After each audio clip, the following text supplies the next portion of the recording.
Hi, Paul Gerard back again for another video in our Price Accounting Services PAS TV series on investing. This video we're going to explore what tax rate applies to capital gains and investment income. Okay, so the taxpayer's marginal rate applies since capital gains and investment income are an element of assessable income. Many people think of CGT as like it's a separate tax. It's not. It's the taxation, it's the inclusion of gains on capital as an element of income that give rise to the further tax. It's not a separate tax, okay? The marginal tax rate can be found using Google. So you just Google ATO and tax scales and consider your, for example, the resident tax scales. So a salary earner on $100,000, if they had $20,000 of income, they want to see what tax rate applies to that $20,000. So give you the guide. Then you add 2% for the Medicare levy, which is a universal tax amount applied to all residents. So make sure you allow for that. So for example, on somebody over $180,000 on the highest taxable, highest tax threshold, then the marginal rate is 45 plus 2 is 47%, okay?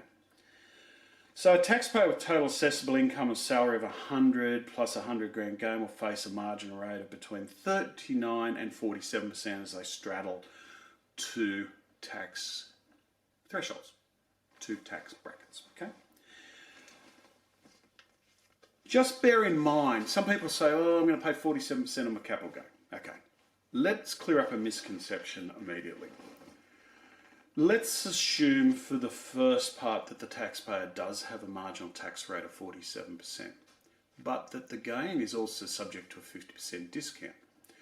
So we generally suggest when a capital gain calc is done that we determine the taxable value of the gain with certainty so that the taxpayer estimates and knows, particularly if it's a large amount, what that might be. We always consider the marginal tax rate, okay? But because of CGT discounting, we can sometimes think of the worst case scenario is the tax rate on a capital gain is not half of 47%, well, but it's similar. It is actually half of 45, which is 22.5 plus 2%. So 24.5%. So sometimes people get very concerned and they go, oh, I'm going to be paying so much tax on a capital gain. Yep, okay, you are going to be paying tax. But in a worst case scenario, let's say the tax is 24.5% of your profit, you're still getting the other, let's call it 75% without paying tax. So, which is why one of our recommended approaches with CGT, large amounts, is to also consider conducting a second calculation, not just your calculation of the CGT, but what am I going to do with the proceeds? What am I going to do with the profit?